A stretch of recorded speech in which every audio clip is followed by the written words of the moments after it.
Hi friends, आज की video में हम बहुत ही इजी तरीके से वाटर कलर मंडला आर्ट बनाना सीखेंगे। ये एक बहुत अच्छा तरीका है अपने वाटर कलर्स को मंडला आर्ट के साथ इस्तेमाल करने का। और इस वीडियो में हम पूरा प्रोसेस देखेंगे वाटर कलर से लेके मंडला आर्ट का ग्रेड और पूरे पैटर्न्स बनाना। तो वीडियो के अंत तक बने रहिए और चैनल में नए हैं तो सब्सक्राइब कीजिए। तो यहाँ पे सबसे पहले मैंने एक A5 साइज़ का वाटर कलर पेपर ले लिया है जो 200 GSM का 25% कॉटन वाटर कलर पेपर है। आप 300 GSM 100% कॉटन या मिक्स्ड मीडिया पेपर भी यूज़ कर सकते हैं। वाटर कलर आर्ट के लिए सबसे अच्छा रहता है 25% या 100% cotton water colour paper use करना, क्योंकि वाटर कलर आर्ट में हमें बहुत सारा पानी यूज़ करना होता है जिसकी वजह से वो पेपर ख़राब हो सकता है। तो वाटर कलर पेपर में वाटर को एब्जॉर्ब करने की कैपेसिटी थोड़ी ज़्यादा होती है। आप चाहे तो मिक्स मीडिया पेपर भी यूज़ कर सकते हैं।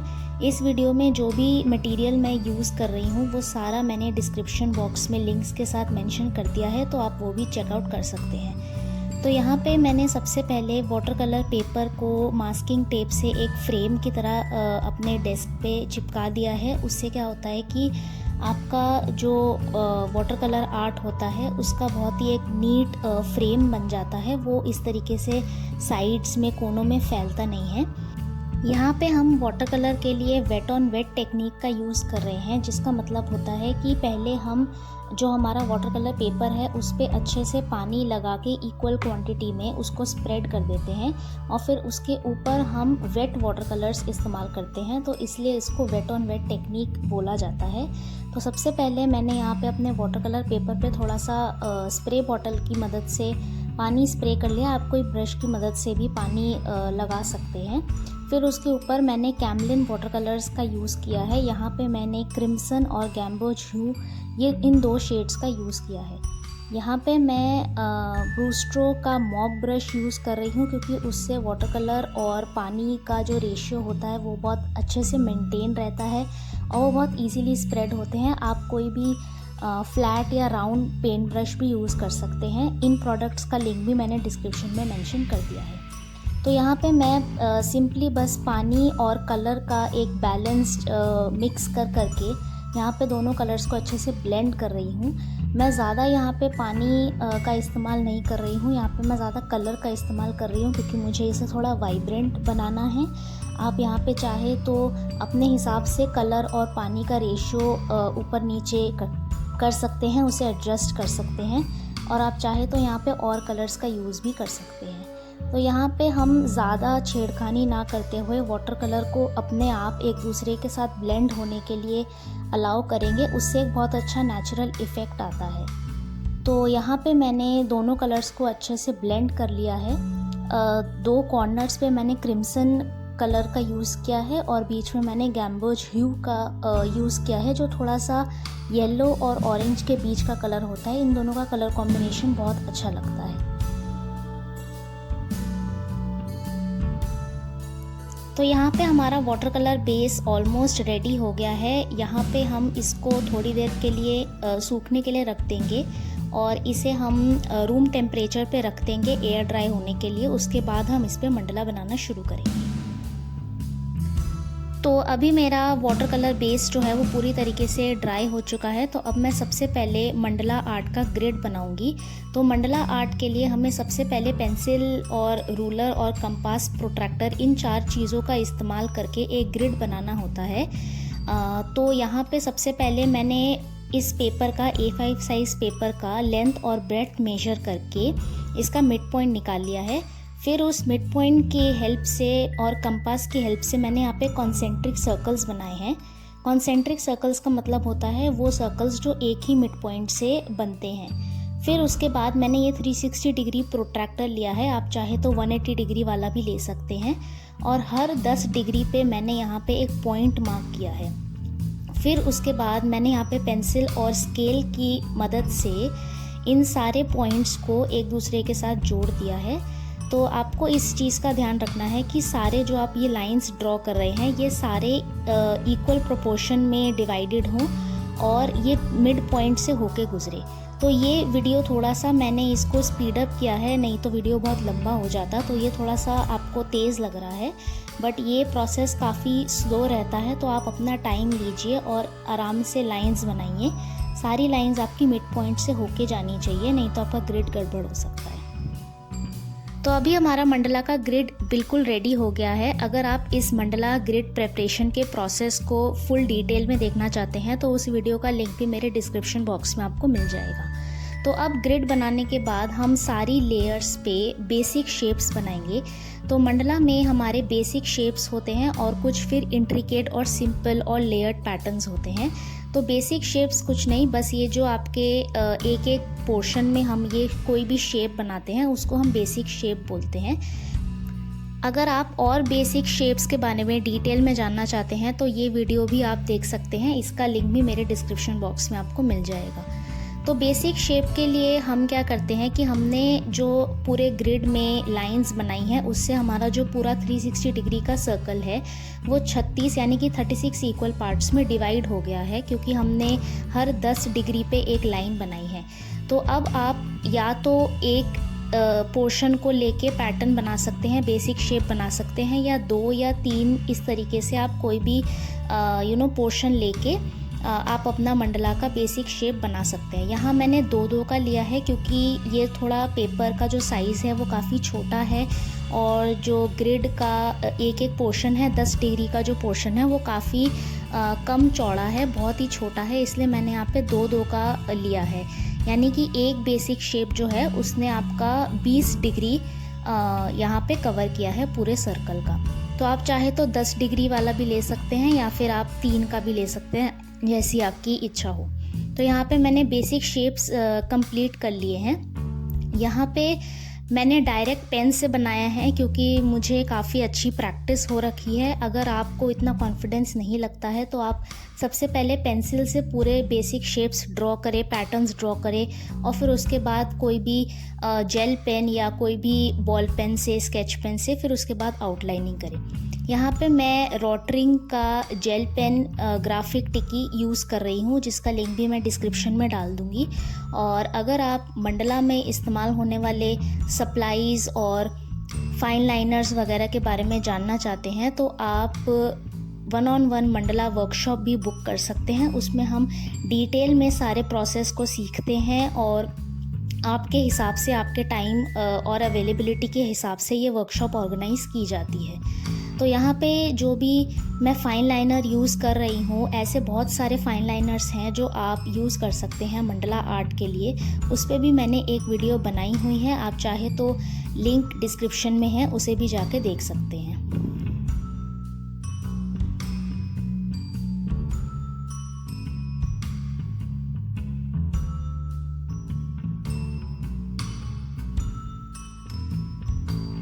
तो यहाँ पे हमारे बेसिक शेप्स रेडी हो गए हैं। अब हम इसमें इंट्रिकेट पैटर्न्स बनाएंगे। इंट्रिकेट पैटर्न्स का मतलब होता है कि ये जो हमने शेप्स बनाए हैं इसके अंदर हम कोई भी सिंपल या कोई भी किसी भी टाइप का लेयर्ड या इंट्रिकेट डिज़ाइनर पैटर्न बनाते हैं।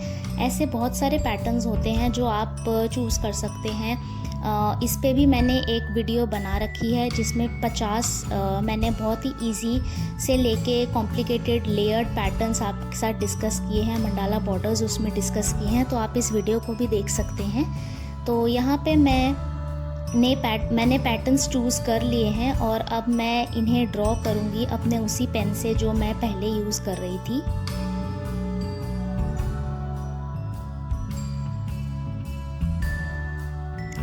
वैसे तो मंडला पैटर्न जो आप अपने मंडला लेयर्स में चूज़ करते हैं उसका ऐसा कोई स्पेसिफिक फॉर्मेट या कोई स्पेसिफिक फार्मूला नहीं होता है, बट उसको थोड़ा सा लेयर बाय लेयर बैलेंस रखना मंडला को बहुत इम्पॉर्टेंट होता है। नहीं तो क्या होगा कि सारे लेयर्स आपके बहुत ज़्यादा केओटिक और बहुत ज़्यादा अनटाइडी से लगने लगेंगे।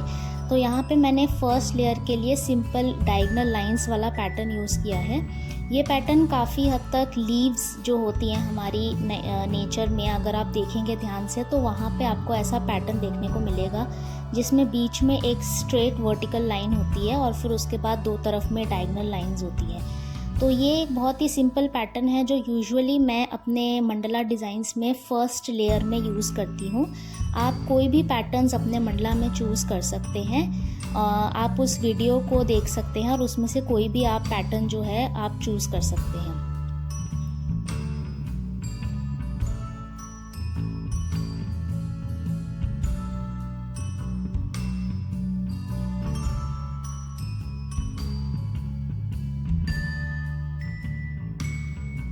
अब सेकेंड लेयर के लिए मैंने थोड़ा सा डिज़ाइनर, थोड़ा सा और ज़्यादा कॉम्प्लिकेटेड इंट्रिकेट पैटर्न चूज़ किया है, क्योंकि अगर मैं फ़र्स्ट लेयर की तरह सेकेंड में भी लाइन बनाऊंगी तो कुछ ज़्यादा ही सिमिलर हो जाएगा और थोड़ा सा वो लेयर्स जो हैं वो खुल के नहीं दिखेंगी। तो यहाँ पे मैंने ये वाला पैटर्न यूज़ किया है। इसे बनाना बहुत ही ज़्यादा सिंपल है। तो मैं क्या करती हूँ कि जब भी मैं मंडला बनाती हूँ तो मैं पैटर्न्स पहले चूज़ कर लेती हूँ कि लेयर्स में फर्स्ट में, सेकंड में, थर्ड लेयर, जितनी भी लेयर्स हैं उसमें किस तरीके से कौन सा पैटर्न मैं बनाऊँगी। फिर उसके बाद मैं एक लेयर बाय लेयर जाती हूँ। तो पहले मैंने फर्स्ट लेयर कंप्लीट करी, अब मैं सेकंड लेयर कंप्लीट कर रही हूँ, फिर मैं थर्ड लेयर पे जाऊँगी। तो इस तरीके से बनाने से क्या होता है कि आप एक ही पैटर्न जब बार बार बनाते हो तो बहुत ज़्यादा अच्छी तरीके से सारे आपके पैटर्न्स बनते हैं और मंडला आर्ट से आपका एक मेडिटेटिव थेरेप्यूटिक प्रोसेस भी स्टार्ट हो जाता है, जिससे आपका फोकस और कंसंट्रेशन भी अच्छा रहता है।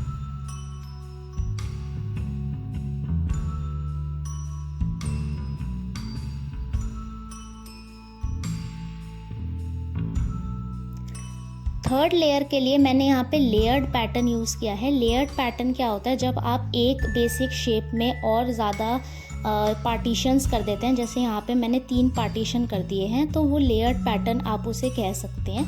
ये यूजुअली मैं यूज़ करती हूँ जब जो बाहरी लेयर्स होती हैं वो उसमें जो बेसिक शेप होता है वो थोड़ा सा बड़ा साइज़ का होता है। तो मंडला आर्ट में अगर आप ध्यान से देखेंगे तो आपका जो मंडला का जो लेयर है वो लेयर बाय लेयर बड़ा होता जाता है। तो इसलिए जो शेप हमने फर्स्ट और सेकंड लेयर में बनाए थे, थर्ड और फोर्थ में बड़े पैटर्न्स और बड़े आपके शेप्स होते हैं। तो ये लास्ट के जो लेयर्स होते हैं उसमें लेयर्ड पैटर्न्स बनाने में बहुत ही सही रहता है और वो देखने में भी अच्छा लगता है। तो यहाँ पे जो मैं प्रोसेस फॉलो करती हूँ वो पहले मैं एक पैटर्न बनाने की बजाय मैं स्टेप बाय स्टेप जाती हूँ। तो जैसे मैंने पूरे लेयर में सारे शेप्स में पहले मैंने उसको 3 भाग में डिवाइड कर दिया, फिर उसके बाद मैंने फर्स्ट वाला पार्ट बनाया, फिर सेकंड वाला पार्ट बनाया, फिर उसके बाद मैं थर्ड पार्ट बनाऊंगी और उसके बाद मैं फोर्थ पार्ट बनाऊंगी।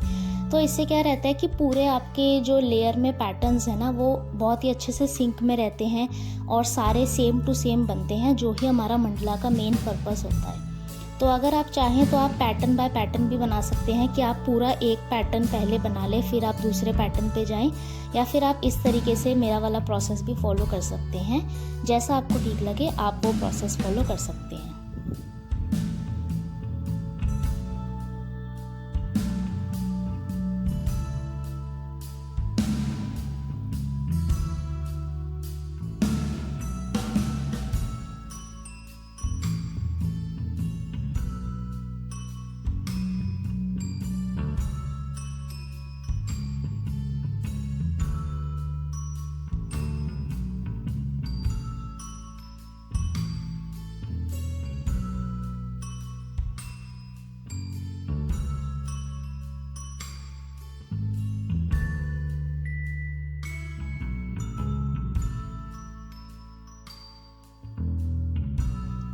तो मंडला में ऐसे बहुत सारे पैटर्न्स होते हैं और एक पूरा स्टेप बाय स्टेप प्रोसीजर होता है जो मैंने इस मंडला वर्कबुक में पूरा कैप्चर किया हुआ है। तो इसे या तो आप डाउनलोड कर सकते हैं या फिर इसकी फ़िज़िकल कॉपी डिस्क्रिप्शन में जो लिंक है वहाँ से परचेज़ कर सकते हैं। उस वर्कबुक में पूरा डिटेल दिया हुआ है, बहुत सारे थ्योरेटिकल कॉन्सेप्ट्स भी दिए हुए हैं, मंडला की डेफिनेशन दी हुई है, पूरा स्टेप बाय स्टेप प्रोसीजर अच्छे से एक्सप्लेन किया हुआ है और उसमें 60+ पैटर्न्स का रिपॉजिटरी भी है, जिसे आप जब चाहें जैसे चाहें आप उसमें से रेफ़र कर सकते हैं।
अब मंडला का लास्ट लेयर यानी कि बस ये बॉर्डर बचा है, तो यहाँ पे मैं बस हॉरिजॉन्टल और वर्टिकल लाइंस यूज़ कर रही हूँ।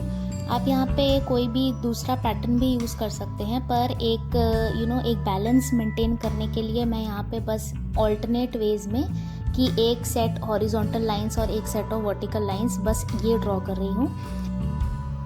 अगर आपको और मंडला बॉर्डर्स के बारे में जानना है डिटेल में उन्हें कैसे ड्रॉ करते हैं, तो उसका लिंक भी डिस्क्रिप्शन में दिया हुआ है उस वीडियो का, तो आप उसे भी चेकआउट कर सकते हैं। तो ये इस तरीके से क्या होता है कि एक बहुत अच्छा बैलेंस मेंटेन हो जाता है। जैसे कि आप देख रहे हैं कि सारी लेयर्स के जो पैटर्न्स हैं वो बहुत अच्छे से खुल के दिख रहे हैं। तो इस तरीके से बैलेंस ऑफ पैटर्न्स मेंटेन करने से आपका मंडला बहुत ही अच्छा दिखता है, ना कि अनटाइडी सा कोई भी एक क्लस्टर ऑफ डिज़ाइंस की तरह कुछ ऐसा अजीब सा नहीं दिखता, बहुत ही अच्छा सुंदर और नीट दिखता है।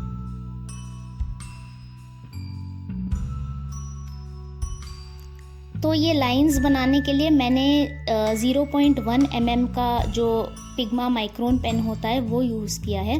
ऐसा कोई स्पेसिफिक नहीं होता है, बट जब मैं ऐसे बहुत ही फाइन लाइंस बनाती हूँ तो 0.1 या 0.05 mm का पेन यूज़ करने से बहुत ही अच्छी और नीट लाइंस बनती है। और ऐसे कलरिंग वगैरह के लिए मैं 0.3 या 0.4 mm का पेन यूज़ करती हूँ। तो इन सब की डिटेल्स भी लिंक डिस्क्रिप्शन में दी हुई है, तो आप चेकआउट कर सकते हैं। तो अब हमारा जो मंडला है वो पूरी तरीके से रेडी हो गया है। अब हम बस एक इरेज़र की मदद से जो भी पेंसिल लाइंस थी, जो ग्रिड की लाइंस थी या कोई भी लाइंस थी, उन्हें बस इरेज कर देंगे। तो यहाँ पे आपको बहुत ही हल्के हाथों से पेंसिल लाइंस को इरेज करना है, क्योंकि आपका जो वाटर कलर पेपर है उसने काफ़ी पानी और पेंट सोखा हुआ है और वो थोड़ा सा सॉफ्ट होगा अभी भी। और ये इंक पेन्स हम यूज़ करते हैं पिगमेंट बेस, तो ये कहीं फैल ना जाए इंक, आपका पूरा मंडला ख़राब ना हो जाए। तो बहुत ही हल्के हाथों से बस कोई भी एक नॉन डस्ट इरेज़र अच्छा सा लेके आप बस पेंसिल लाइंस पे हल्का हल्का चला के उसे इरेज कर दीजिए। पूरा अगर आप उसको इरेज़र को रगड़ेंगे तो हो सकता है कि आपका जो इंक है वो फैल जाए और आपका मंडला डिज़ाइन ख़राब हो जाए। वैसे यूजुअली ये होता नहीं है, बट चांस लेने की ज़रूरत नहीं है। तो बहुत ही हल्के हाथों से हम बस ये पेंसिल लाइंस को इरेज कर देंगे और फिर हमारा मंडला पूरी तरीके से रेडी हो जाएगा।